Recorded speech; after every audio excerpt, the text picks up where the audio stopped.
मित्रों नमस्कार। मित्रों, सनातन ज्ञान के इस चैनल सनातन सिंप्लीफाइड पर मैं अनादि दुबे आप सभी का स्वागत करता हूं, अभिनंदन करता हूं। मित्रों, भगवान के बारे में हम सबका अलग अलग भावना है। अगर हमसे ये पूछा जाए कि भगवान क्या है, तो कोई चमत्कारों को ही भगवान मान लेता है, कोई किसी मंदिर में अभी यात्रा की हो, वहाँ की मूर्तियाँ ही उसके दिमाग में आने लगती हैं। किसी के लिए शिवलिंग ही भगवान है। कोई अगर अभी हाल फिलहाल में अगर कोई चैनल देखा हो धार्मिक, तो भगवान की वही प्रतिमूर्ति उसके दिमाग में आने लगती है।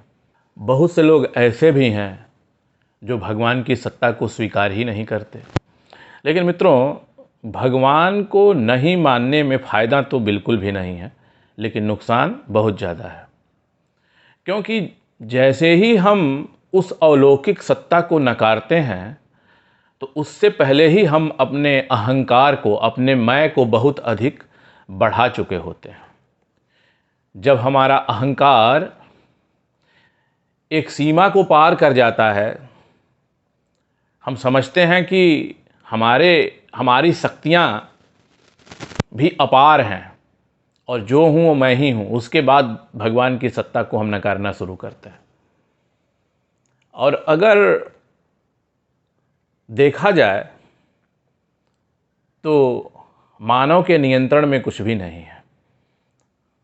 न गर्मी है, न सर्दी है, न वर्षा है, न बादल है, न भूकंप है, न सागर की लहरें हैं हमारे नियंत्रण में। इनकी तो बात ही छोड़ दीजिए, हमारा शरीर भी हमारे नियंत्रण में नहीं है।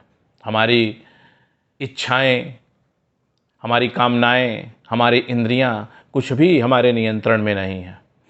तो हम किस प्रकार से भगवान को नकार सकते हैं?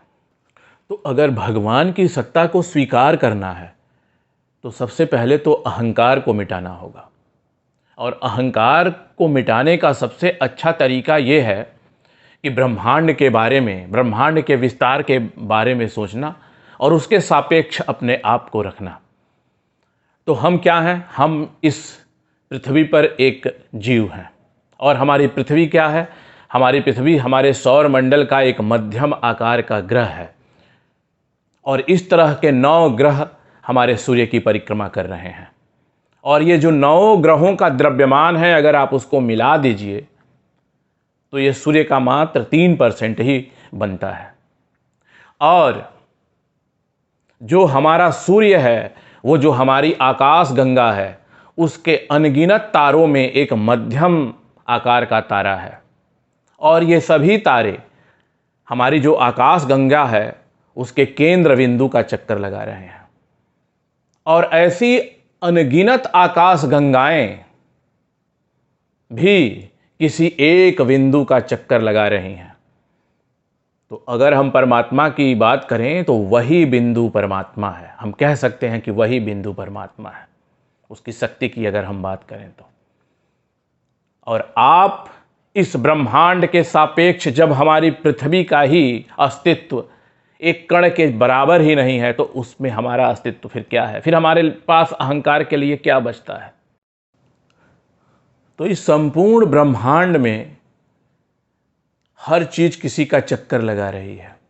अगर हम परमाणु से शुरू करें तो इलेक्ट्रॉन, प्रोटॉन और न्यूट्रॉन का चक्कर लगा रहे हैं। और प्रोटॉन और न्यूट्रॉन के अलावा भी वैज्ञानिकों ने एक चीज ढूंढ लिया है, जिन्हें वे गॉड पार्टिकल कहते हैं। उनको समझ में नहीं आया, तो वहाँ भी भगवान नजर आ गए। वो गॉड पार्टिकल क्या है? परम तत्व है। उसी तरीके से सूर्य के चारों तरफ ग्रह घूम रहे हैं, और भी बहुत से सितारे हैं, उनके चारों तरफ उनके ग्रह घूम रहे हैं। हमारा सूर्य और ऐसे बहुत सारे सूर्य आकाश गंगा के चारों तरफ घूम रहे हैं।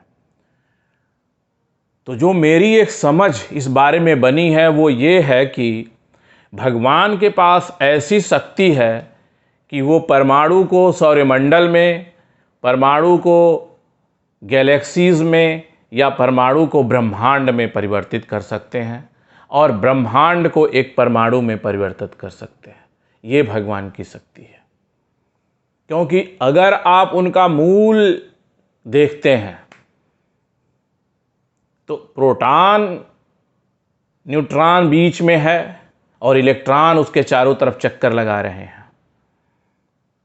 तो भगवान की जब इच्छा होगी वो परमाणु एक सौरमंडल में भी परिवर्तित हो जाएगा, जिसमें वो बीच का प्रोटॉन और न्यूट्रॉन जो है वो सूर्य बन जाएंगे और चारों तरफ जो इलेक्ट्रॉन चक्कर लगा रहे हैं वो ग्रहों के रूप में, उपग्रहों के रूप में परिवर्तित हो जाएंगे।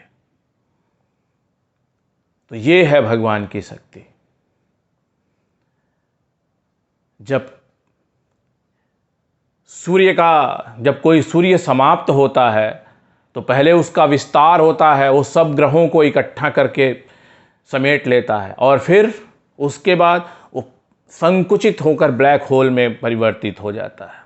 भगवत गीता में भगवान स्वयं अपने बारे में कहते हैं कि पृथ्वी पर मैं सुगंध हूँ, मैं राजाओं में देवराज इंद्र हूँ, मैं पुरुषों में पुरुषत्व हूँ और मैं शस्त्रधारियों में भगवान राम हूँ। तो भगवान स्वयं ये कहते हैं कि उनका कोई निश्चित आकार प्रकार नहीं है, परंतु जितनी भी विशेष बातें हैं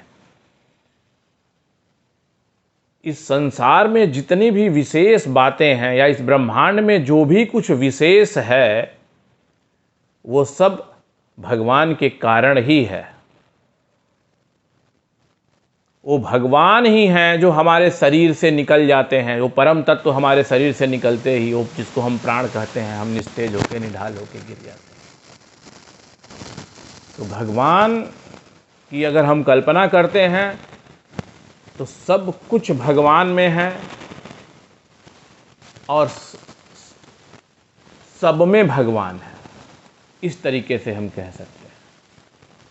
भगवान ने जब अर्जुन को अपना विराट रूप दिखाया, जब अर्जुन को मोह उत्पन्न हुआ था भगवत गीता का उपदेश देते समय, तब उन्होंने अर्जुन से कहा कि ये जो तुम मेरा रूप देख रहे हो वो कोई मेरा अस्थाई रूप नहीं है, ये तुम्हारी समझ के लिए, तुम्हें समझाने के लिए मैंने एक रूप बनाया है।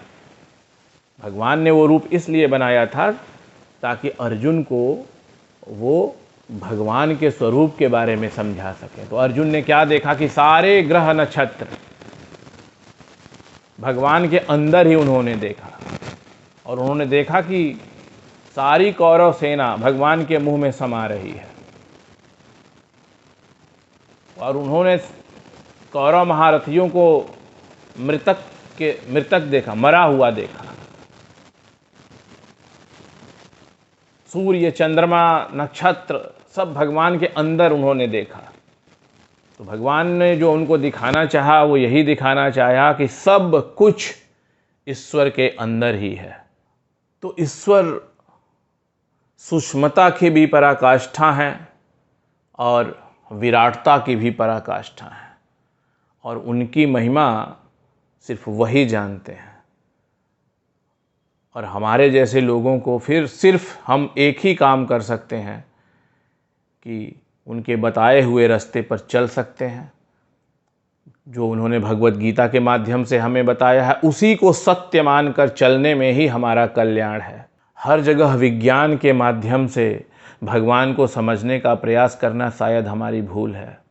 तो भगवान के जो बताए हुए मार्ग हैं उन पे ही चल के भगवान की कृपा से ही हम भगवान को तत्व से जान सकते हैं।